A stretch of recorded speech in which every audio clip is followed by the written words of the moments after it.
कहानी का शीर्षक है कंजूसी भारी पड़ी।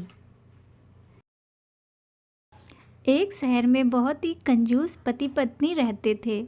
कंजूस इतने कि हर रात खाने के वक्त किसी न किसी दोस्त या रिश्तेदार के घर पहुंच जाते।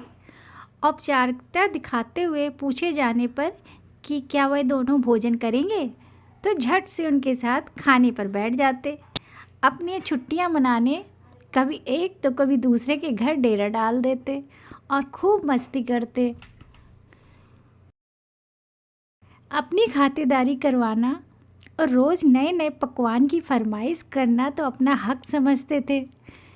लेकिन जब कोई उनके घर आने की बात करता तो कोई ना कोई वजह बता उन्हें टाल देते। एक दिन उनकी बुआ और उनका परिवार बिना बताए उनके घर पहुंच गया।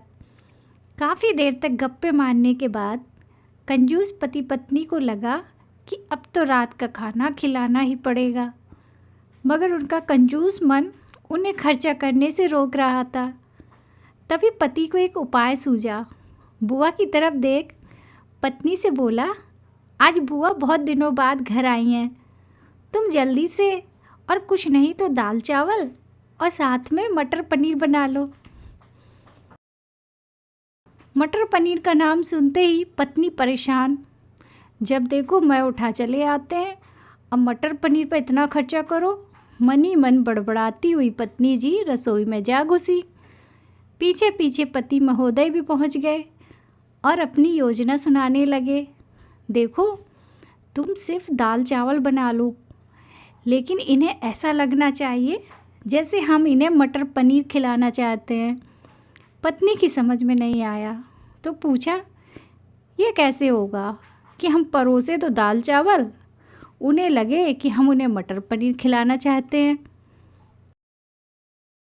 तो पति ने अपनी योजना बताई, ऐसा करना कि रसोई में जाकर दाल चावल बना लो, जब तैयार हो जाए तो मुझे आवाज़ लगाना कि खाना तैयार है, आप टेबल पर प्लेटें लगा लो।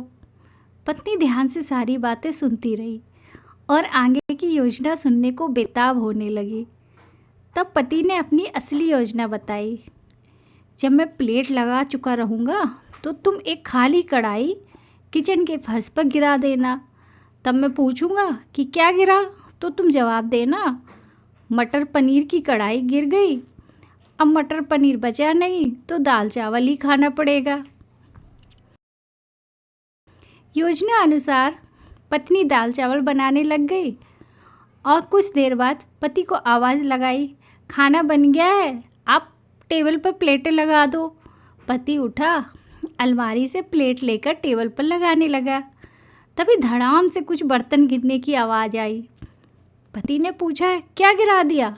तो पत्नी की तरफ से कोई जवाब न मिलने पर रसोई में भागा गया। रसोई में दाल का पतीला ज़मीन पर गिरा पड़ा था। दोनों पति पत्नी को मानो सांप सूंघ गया हो। जब दाल ही गिर गई तो मटर पनीर का बहाना भी फैल हो गया। बड़े ही दुखी मन से उनको बाज़ार से दाल और मटर पनीर मंगाना पड़ा और बुआ और उनके परिवार को परोसना पड़ा। तो दोस्तों, देखा आपने कैसे एक कंजूस को लेने के देने पड़ गए। चले थे पैसे बचाने और बाज़ार से खाना मंगाने पर दुगना पैसा खर्च हो गया। Thank you. अगर आपको हमारी ये कहानी पसंद आई तो please like, share and subscribe ज़रूर कीजिएगा, ताकि मैं आपको और अच्छी अच्छी कहानियाँ सुना सकूँ।